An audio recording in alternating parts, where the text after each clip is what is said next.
Eh, yo quiero, antes que cualquier cosa, agradecer esta invitación, porque de verdad que uno cuando está trabajando en historia piensa que está el computador y uno, y que no va a tener más trascendencia que la que podría tener en una pantalla. Eso no es tan así.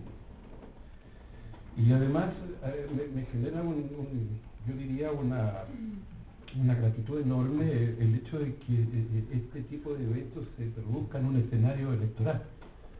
Eso es como muy particular. Yo me quiero coger un poquito de lo que él estaba terminando de decir en relación a la importancia de la historia. Quiero decirles antes de entrar a esto de la resignificación del recuerdo, de la resignificación de la historia, del pasado, que al año 86 del siglo pasado, del milenio pasado, a la organización política a la que yo pertenecía, llegaba un momento de quiebre total. Y creo que fue un año bastante amargo, bastante fregado, y en lo particular yo lo viví muy emotivamente, porque la referencia social, la referencia cultural, la referencia de vida que yo tenía era el MIR, entendiendo que el MIR me había criado, por decirlo de una manera. Entonces de repente que se partía el MIR en dos o en tres, me generó un impacto muy potente.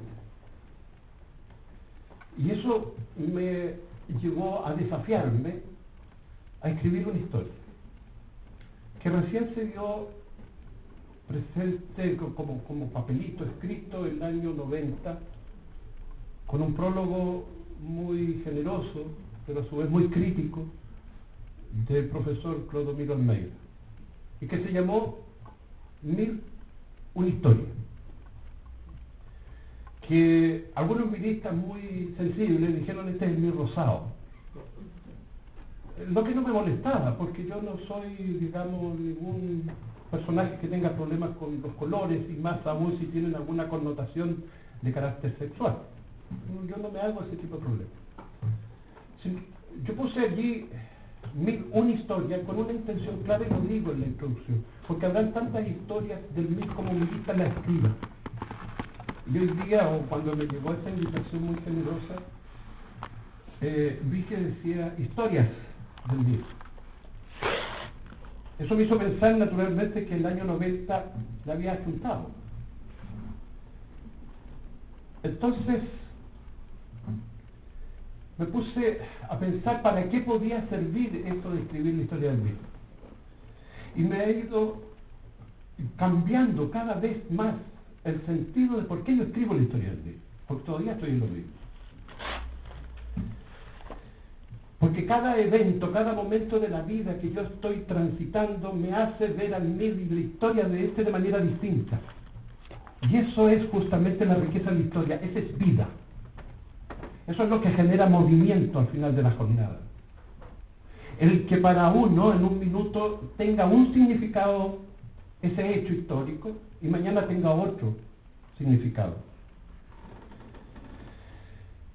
Dicho esto, entonces, es que cuando yo escribo la historia de este MIR, que es mi historia, que es la historia de un rebelde, como lo dijo Gabriel Salazar en un prólogo de uno de los libros, lo hago desde una perspectiva extremadamente crítica, porque me obligo día a día a ser crítico con lo que pasó con el MIR, que es lo que pasó como militante del MIR. ¿Y por qué tengo este espíritu crítico? Por el hecho de que la historia debe servir para los efectos de construir un futuro mejor. Y ese futuro mejor va a ser aún más mejor si nosotros entendemos nuestra historia y la vamos resignificando minuto a minuto.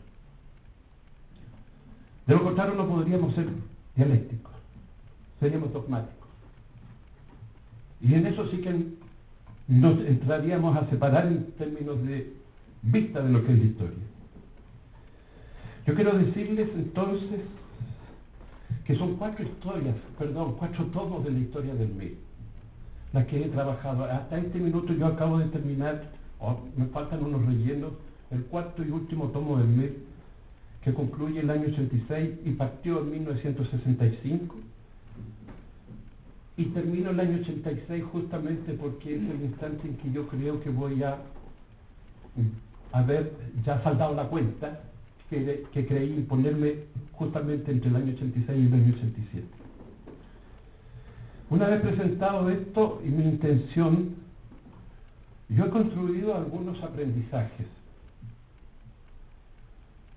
Y estos aprendizajes los quiero compartir con ustedes, a riesgo, por cierto, de llevarme más de alguna puya, como ya me ha ocurrido en otras ocasiones. Y esto tiene que ver porque me da un coraje espantoso la interpretación que se hace de la historia de los milistas y de sus dirigentes, que ya estamos cayendo en una especie de héroes griegos intermediarios entre Dios y el hombre. Y eso a mí no me gusta, como creo que a ninguno de los compañeros que vieron su vida le habría gustado escuchar de él lo que se dice hoy día. Entonces, el primer aprendizaje que quiero compartir con ustedes es que el MIR nace y desarrolla en un contexto de agotamiento de un modelo de acumulación capitalista. Año 65, inflación, cesantía, dependencia tecnológica, económica y etc. Es decir, el modelo proteccionista, el modelo de sustitución de importaciones, ya no daba el ancho. Y había crisis profunda y que seducía a hacer propuestas de cambio estructural en este país. El MIR nace en un momento desde la izquierda más radical posible para proponer un cambio que sustituyera, ¿no es cierto?, el actual modelo de dominación en ese instante. Que no es algo muy distinto a lo que hoy día ocurre, en que estamos viendo los primeros síntomas de agotamiento de un modelo de acumulación, que es el neoliberalismo. El MIR nace y se desarrolla como forma de aportar a la superación de la dispersión de un segmento de las izquierdas chilenas, que es exactamente más parecido a lo que hoy ocurre con un segmento radical de la izquierda chilena, de las izquierdas, perdón, chilenas. El MIR nace como para superar ese instante en que teníamos los troquistas por un lado, los chinos por este otro lado, los anarquistas por este otro lado. El MIR nace recogiendo las historias de la lucha y tradición nacional y popular. Se hace referencia a las organizaciones autónomas que el pueblo chileno se había dado en un minuto, particularmente a inicios del siglo XX. Y su símbolo no es gratis, que el MIR nace con el rostro de don Clotario Blest. Eso no es gratis. Pero este desarrollo que nosotros tuvimos hasta el año 73 no fue lineal, no fue ascendente y tampoco fue armónico. Nosotros los miristas vivimos prácticamente a 2 años de haber sido parido por la historia la primera crisis, 1967, con la llegada intempestiva de Miguel Enrique desde China, en que se coloca encima de la mesa la discusión de las vías de insurrección o foco, y se desaloja un segmento del troquismo y se instala Miguel con la generación de Concepción a la cabeza de este movimiento izquierdo revolucionario. El MIR vive un segundo momento de crisis, que es otro desalojo del troquismo en el año 69 y la puesta encima de la mesa un texto que a mí me parece decisivo como para entender la historia del MIR, que solo una revolución entre nosotros nos llevará a una revolución en Chile. Y que si uno los estudia con detención, va a encontrar allí las primeras señales de una especie de erotización por las pistolas. Después hay otro ciclo de desgajo y de que se reaglutina el MIR. Por ejemplo, con el MRO, el Movimiento Revolucionario Manuel Rodríguez, que después se reincorpora. O la vanguardia organizada del pueblo, que termina en una conducta y hechos absolutamente terroristas, que estaban incluso en contra del tipo de lucha de clase que estábamos enfrentando en ese minuto, y en un contexto nacional de, yo diría, de mayor ensanchamiento de las libertades democráticas. Pero también vienen otro tipo de disensiones que son enfrentadas con medidas administrativas.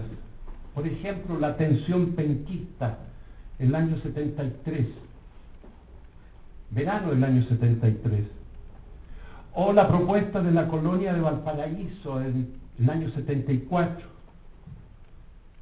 o las innumerables cantidades de marginaciones forzadas o voluntarias que se vivieron en el exilio, como por ejemplo la marginación forzada de insignes compañeros milistas como Héctor Toro, o la marginación o la automarginación de Gabriel Salazar. ¿Qué otro aprendizaje yo tengo? Que es la composición, que es tremendamente heterogénea. Hace unos días conversaba con Andrés Pascal, sí, efectivamente conversaba con Andrés Pascal, y él me dijo, mira Carlos, es bueno que tú escribas tu cuento. Yo no esperaba en todo caso la santificación de Andrés, pero me dijo, porque es bueno que tú empieces a desmitificar esto de que el MIR era uniforme y disciplinado. No era así. Efectivamente, nosotros no éramos heterogéneos. No era solo la vanguardia sexy, ni tampoco los ferreteros o los operistas. Era gente normal también. Y esta heterogeneidad fue favorecida por el periodo en que se intensifica el conflicto social chileno, en que se incorporan nuevos sectores de la sociedad chilena a la lucha política, como por ejemplo los mapuches, como por ejemplo los obreros de pequeñas industrias, como por ejemplo los profesionales, particularmente aquellos que trabajaban en los medios de comunicación. Y para qué decir la incorporación de miles de compañeros pobladores a la lucha política por la vivienda. E incluso más, se incorporan integrantes de las Fuerzas Armadas a la lucha política.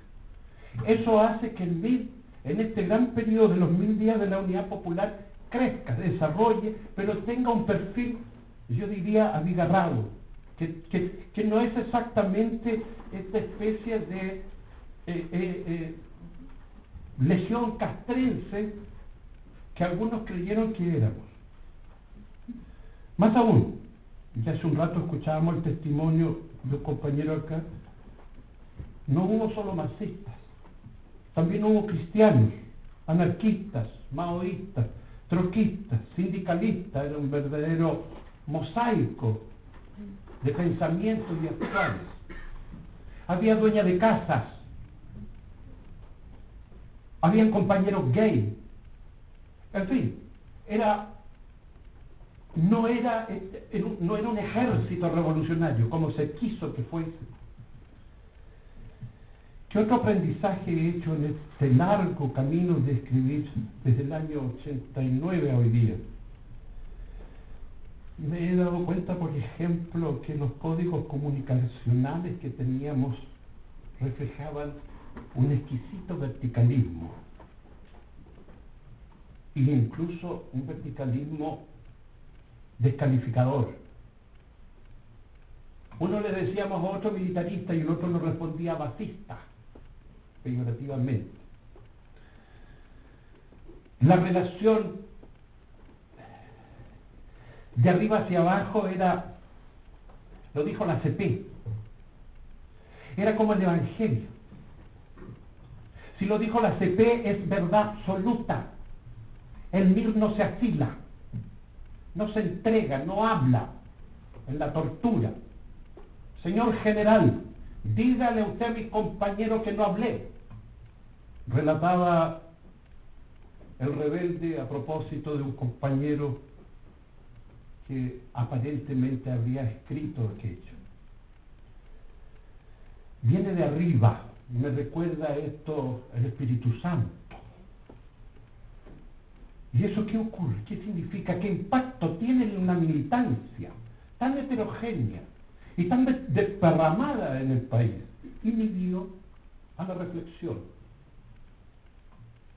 Y cuando se inhibe la reflexión, obviamente que nosotros distorsionamos la realidad.